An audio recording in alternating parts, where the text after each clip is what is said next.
Hi and welcome to the 7th stage of this year's Tour de France. The 7th stage will take us from Tournon to Stajon de Rosay. The 165.5 kilometers includes a lot of climbs. My name is Dick Henderson and alongside me is Jim Jones, our expert commentator. The first mountain of the day is the third categorized climb. It's got an average percent of 5 and is 4.9 kilometers long. The second climb of the day is 5.9 kilometers long, but it's not as steep as the first one. The third climb will take us 730 meters above sea level and is 8.4 kilometers long. The fourth climb of the day is the second categorized climb and is 6.5 kilometers long. The fifth climb of the day is a second categorized climb. It's Col de la Croix de la Zera. It's 15.7 kilometers long with an average slope about 4.3%, and it will take us about 1,049 meters above sea level. The final climb of the day is the climb up to Stajon de Rosay, where the finish line is. But to get there, the riders have to climb 14 kilometers with an average slope about 5%. The climb is Côte de la Mora and is the second categorized climb. When the start went off in Tournon this morning, the sun was shining and the climbers were ready to give it their best. It's now time for the GC contenders to see if all their training has been worth it. But it's not only a stage for the GC contenders, it's also a stage for the aggressive riders to see if they can manage to hold off and get the stage win. And when you say aggressive riders, it's one name that comes to my mind. Thomas Voeckler. Maybe this is a stage for him. Well, let's just hope that none of the favorite riders will have their beard stuck in the mailbox when the final breakaway goes. Let's just hope that they've shaved this morning, Jim. The first breakaway of the day included Soroka from Euskaltel, but that breakaway didn't last long. And then it was time for Remy de Gregoro to try his luck to get some points on the King of the Mountain jersey. But unfortunately for him, it didn't last long, and they got caught after only 25 kilometers. But yet again, it was some riders trying their luck. The group included Peter Weening from Rabobank, Malakorn from Quickstep and Orals from Euskaltel, and they got a quick gap in no time. Peter Weening from Rabobank scored the first mountain points of the day in front of Malakorn and Oros from Euskaltel. The last named rider managed to close a 30-second gap and catch up with the front group in the downhill section.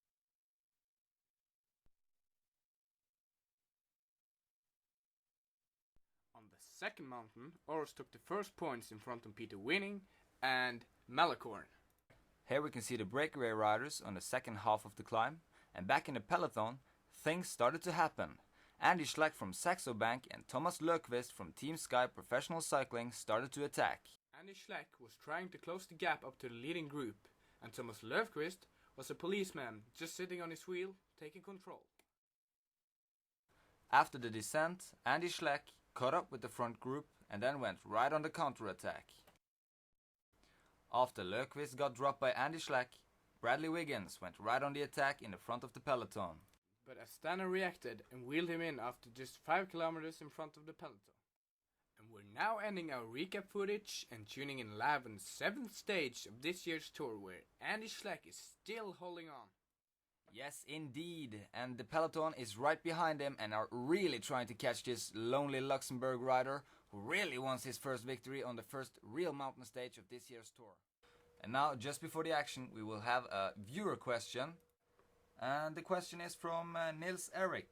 Which of the favorites is the best/worst climber?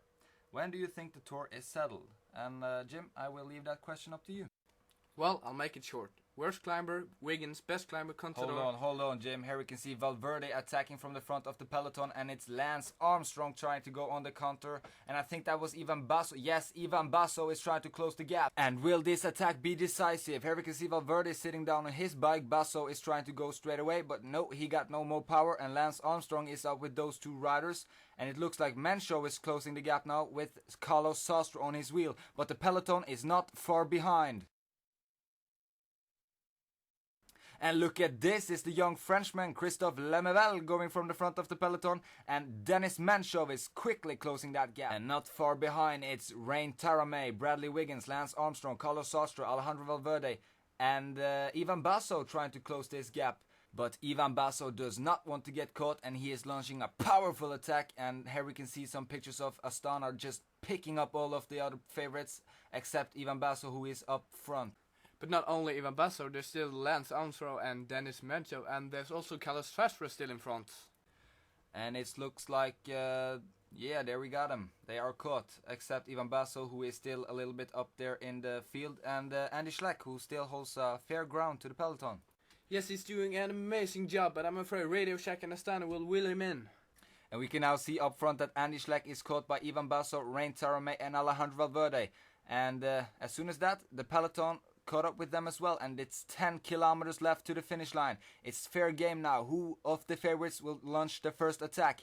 Or maybe it will be a mass sprint finish. In that case, I put my money on Alejandro Valverde or Samuel Sanchez, because those guys really got some power in their legs and can sprint fairly well. But it's Astana and Radio Shack who's really trying to positioning the men up front, and I guess Contador and Lance Armstrong will do their best now to get a stage win. And Vinokurov and Valverde got good position, as we can see Alberto Contador advancing on the left side, and Michael Rogers and Lance Armstrong are also coming really fast, and it will be Alberto Contador. We're getting a message that it was a crash just before the sprints. Oh, it looks to be Ivan Basso. Oh, that's so sad. He rode so well today, and none of the other riders seems to be that important for the GC of that matter. And here we got the replay of the sprint, and Alberto Contador just was too strong today. You see Carlos Sastre advancing and Lance Armstrong. Yeah, but it looks like third. he's complaining on the finish line. Yeah, Sastre threw his arms up. He seems to be pissed. Well, that was the 7th stage of this year's Tour de France, and if you tune back in tomorrow, we got some more mountains coming your way. I have been Dick Henderson, and alongside me was our expert commentator Jim Jones. And Jim, you know the words. Arrivederci!